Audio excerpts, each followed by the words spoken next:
This is David Starr, and make sure you subscribe. Subscribe? What? What's up, YouTube? So right now I'm here with the product David Starr, among of like a lot of other nicknames that are so long it's probably longer than like Brock Lesnar's title reign right now.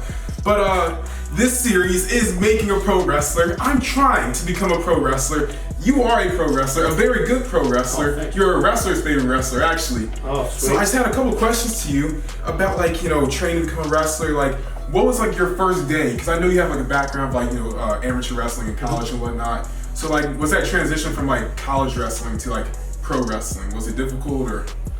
Actually, the funniest thing is one of the first people that kind of took me in.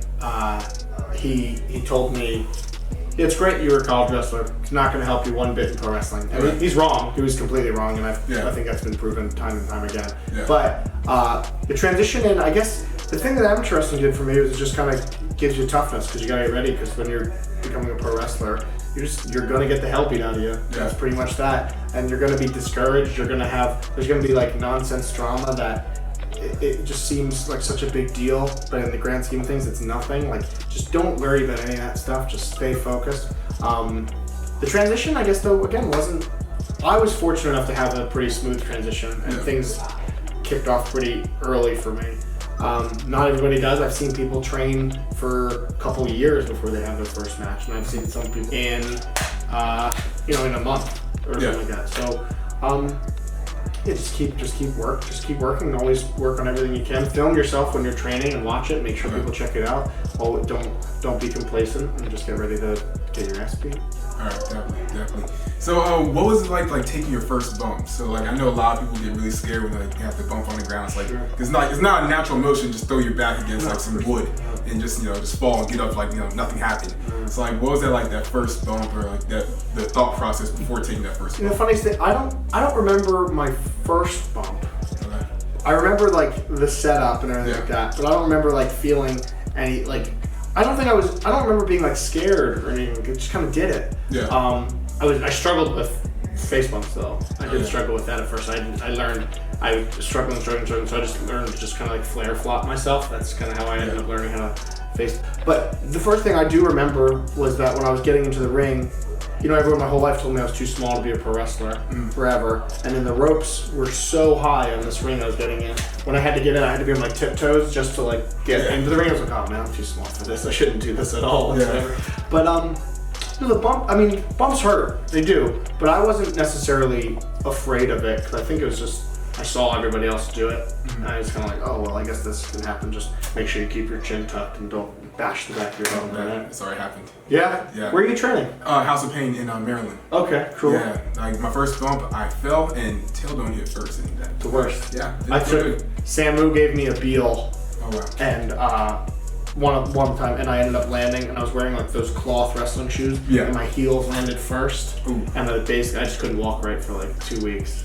It was awful. So yeah, just make sure you get those bumps clean, because the cleaner your bumps, the less damage is on your body. As much as every bump is like a little car crash. Yeah.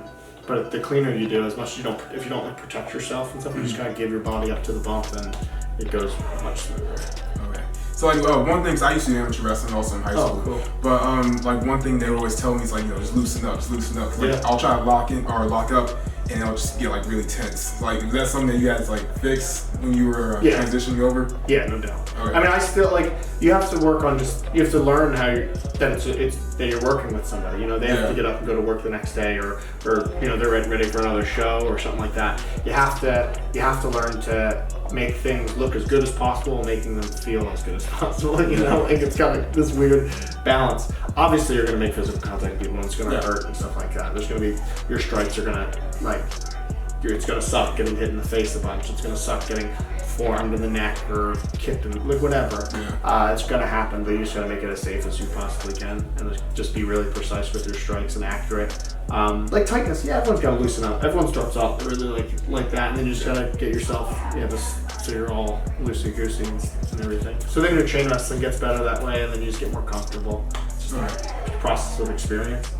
Definitely. And I guess like my final thing was like, so I noticed like little details that really make it like a pro wrestling match a lot different from like just, you get two guys just like trying to hug it out or something. Sure. So, like, how important is it to you to like make sure like when you lock up like your head's up, or like when you go for like a headlock that you have like your left foot back or something like that? Well, that's just little techniques. I mean, theoretically, like Mexican wrestlers, they do things on the right side, whereas pro wrestlers, like American pro wrestlers typically, and everywhere else around the world, does the left side. Mm-hmm. It's just, you can do whatever you want to wherever. It doesn't make a difference. Mm-hmm. Like I can do a wrist lock to your right hand. It doesn't matter. Yeah. Like it's not like you're gonna have to be like, oh, this is the wrong side, so we can't do anything now. No, you just work with it. You got to learn that everything that happens in the ring was supposed to happen in the ring.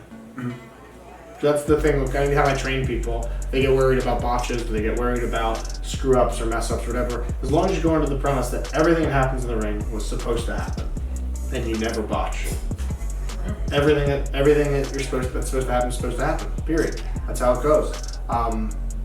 I went off on a tangent there, I think, and I forget what the question was. What was the? It was mainly just like asking about like little details, like how important does that feel? Well, that's or how important is it? Well, the big thing is going to be with like as long as there's a difference between your little minor details that are going to get over with your live crowd and ones that are going to go over that you're waiting for the cameras, right? So some things you might do literally for a camera, and you might be like, yeah, when they edit this, it'll be cool. It'll come out even better that way. Mm-hmm. And you learn when you watch your matches back.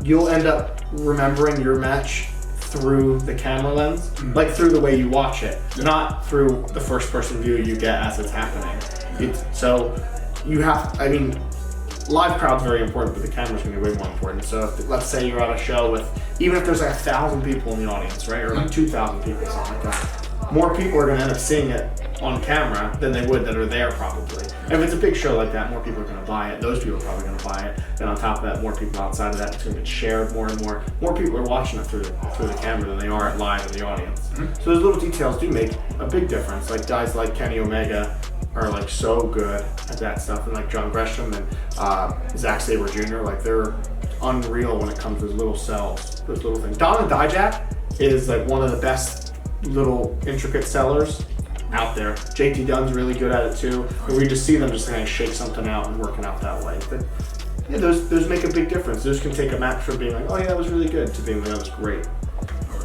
Storytelling, man. Yeah, definitely.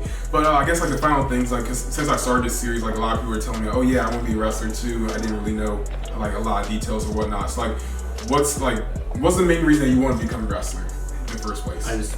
I love it. Yeah. I don't know, like, it's so weird. Someone asks you, like, why are you a pro wrestler? And I don't know what else I would do with my life if I wasn't. Yeah. I don't know.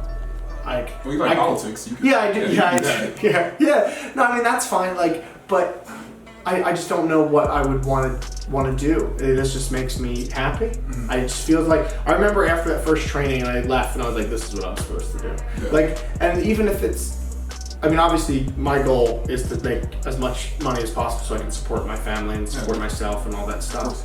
And then I want to make so much money that I don't have to do anything at all, like literally nothing, like the Office Space guy, like want to do nothing. Yes.